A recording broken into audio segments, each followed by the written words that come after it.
sous chef, Gerald. What's your last name? I'm just kidding. But what we're gonna do for y'all tonight, we're gonna do a seared snapper dish, a seared Louisiana snapper with a corn mock shoe, and we're gonna show you every step of the way. We brought a giant snapper, so we're gonna show you how to butcher it. We're gonna show you how to make a mock shoe. We're gonna show you how to make a beurre blanc. We're gonna show you how we cheat and make we poach crab meat in white wine butter. It's beautiful. So we're gonna go through all the steps. This is the snapper. Hold it up. Show it. It's beautiful. We got this. It is caught no more than 50 miles from Louisiana. Everything we have up here is homegrown, and that's what we really want to showcase. Is that all of the seafood, all the produce comes from no farther than 50 miles. This snapper here was delivered yesterday morning, and it is gorgeous. You want to look for clear eyes and pink gills. So what Adam is going to do right now, he's going to show you how we butcher a fish. So he's going to go across the gills to make your first initial outline. We basically call it an outline cut. So he's going to do that, and he's going to make a little cut by the tail, which just gives him a guideline on how he's going to take the fillet off. So he's going to follow the backbone all the way down, and then always backstrokes. You never want to saw at a fish. Fish is so delicate. It's such a beautiful fish that you just don't want to destroy it. And he has to be gentle with his hands because you can put finger marks in it. You have to be very, very gentle, and his knife is really, really sharp too. And you'll only get hurt. You'll only cut yourself with a dull knife. Doesn't make sense, but it always happens. So what he's doing now is he's going to come up here. He's going to separate the fillet from the head and go over the rib bones, which it makes it a nicer fillet. So he's going to do that to both sides, which he likes to leave one fillet on and do the other side, just so it's a balanced butchering process. Let me take it off anyway. So he's going to do the other side, and a snapper has pin bones, about 8 pin bones, which travel up the side right here. You can either pull them out or you can V-cut it. A V-cut is a normal process when you have a ton of fish to do and you're angry because there's so many people in the restaurant, you want to get it over with. But snapper is one of my absolute favorite fish. It's flaky, it's nice, it sears really well with the skin on. Very, very flavorful, not fishy at all. It's not like other fish where, I mean, you can sear it really hard, you can fry it when you don't really want to. But it's a very durable fish, and it's amazing. It's really, really nice. And what he's gonna do from here is he's gonna take the pin bones out, and we're gonna score it on the skin side, so it'll cook more evenly, and you'll get more flavor from the fish. The skin gives a little fish, and it gives it that crunchy, crispy texture, and it's absolutely phenomenal. And I mean, it's caught local. I mean, 50 miles out, no further, and it's one of my favorite fish. We always go every summer. We charter a boat, we go fishing out, my family and everything.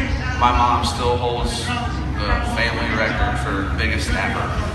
So, but we have some white wine for y'all to enjoy while you're waiting, if you want. And then Gerald is going to start working on the mock shoe as soon as we're done. He's done cleaning the fish. But this is probably a 7 to 10 pound snapper. This is the ideal size.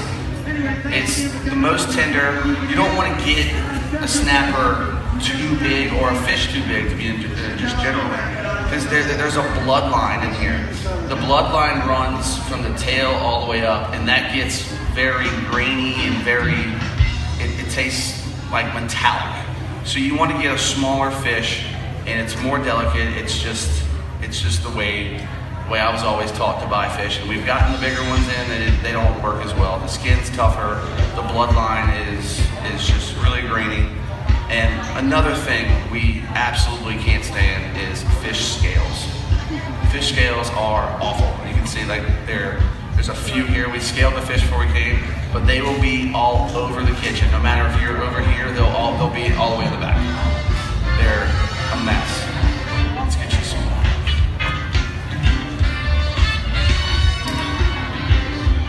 So what is your favorite fish? Tilapia.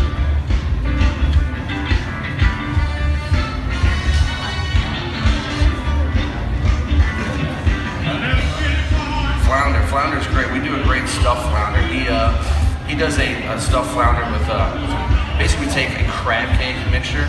He'll fillet the flounder and we'll roll it up like a roulade. We'll blanch it. It's absolutely awesome. But from here we're gonna start working on the makshu.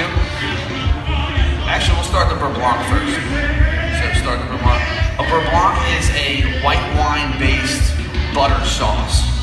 So everyone knows, I mean, butter is better. So we're gonna take the white wine, we're gonna reduce it. We're gonna reduce it all the way down to, the term is called sec, but you reduce it till it's almost gone. And that gives you the most flavor. We put peppercorns, garlic, basil, bay leaves, lemon, and it just gives it the flavor profile. Because you don't want to season anything. You want to season it, you don't want to flavor it. So we want to just layer flavors on top of the white wine. And we're actually using a Napa Chardonnay, Sauvignon Blanc. And it's a really good base for your sauce. So what we'll do here, add in your garlic, and then you want room temperature butter when you reduce it down.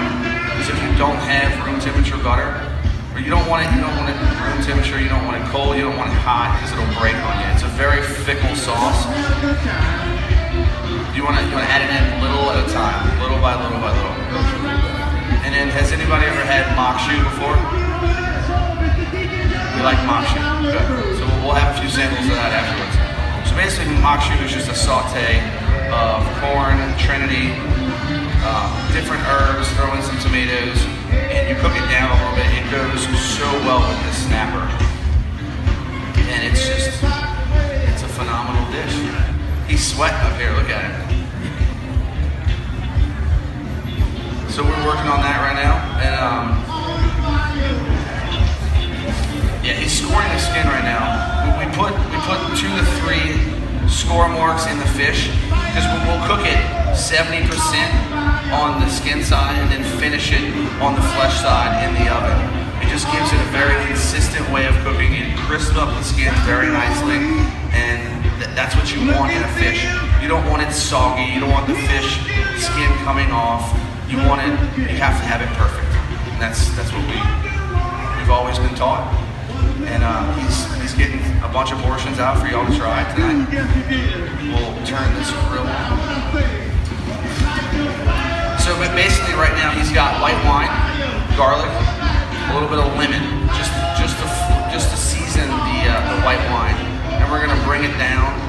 Hopefully it'll boil soon. What else we got? And all of our vegetables are from Covey Rise. Covey Rise is a farm on the North Shore of Louisiana. It's in, I want to say, Hustler, Louisiana. It is an incredible farm.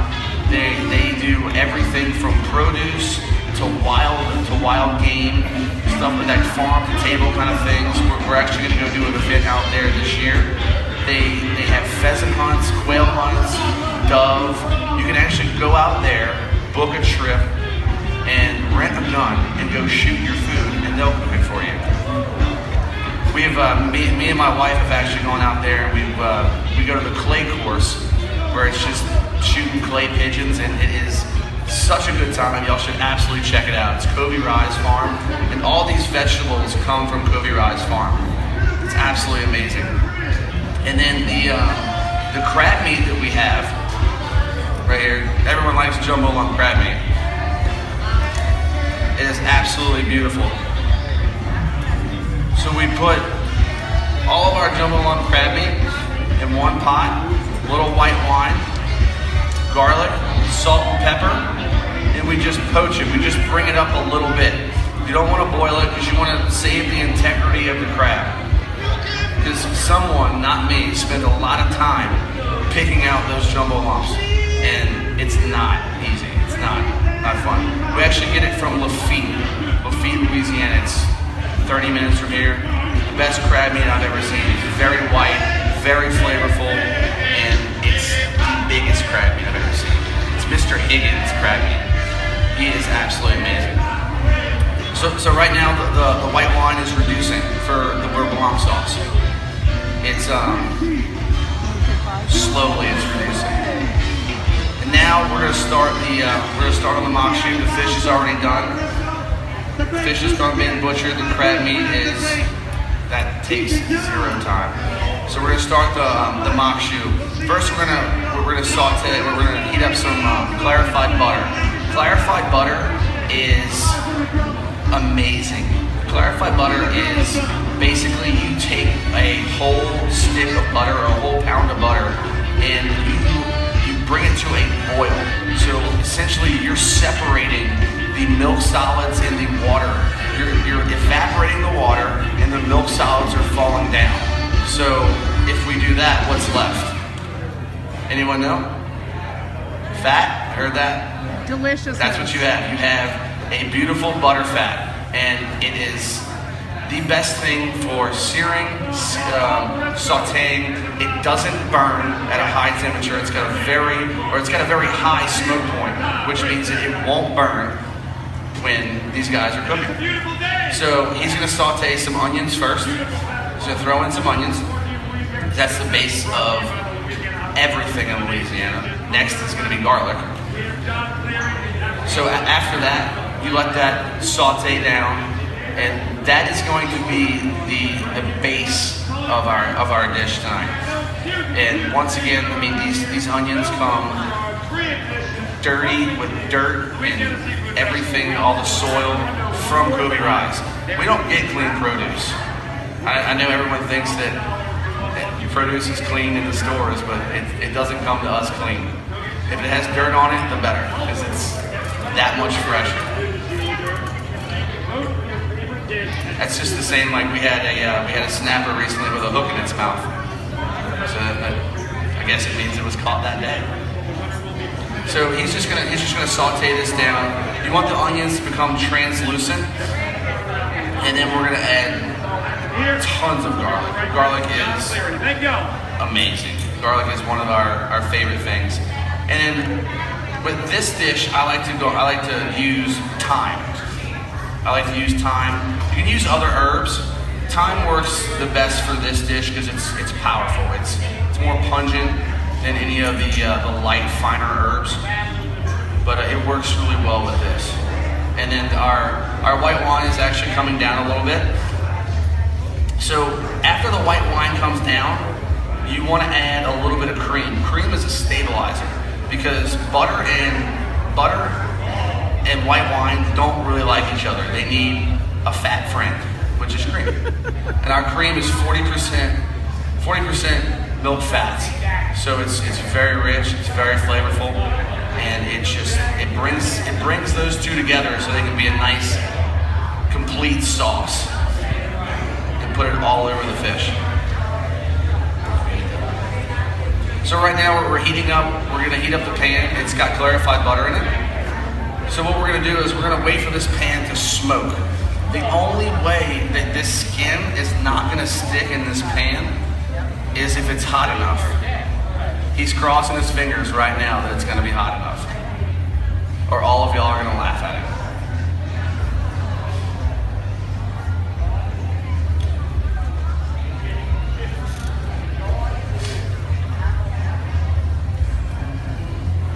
So the white wine is coming down even more. We can add a little bit of cream to that now. He just threw in some bell peppers for the mock shoot. The mock shoe, the onions are getting translucent. He threw in garlic. He'll probably throw in more garlic at the end, just to taste. So the peppers are very, very flavorful. And this is actually the last of the season for our corn, for our sweet corn from Kobe Rise. It's done. So this dish is gonna have to change.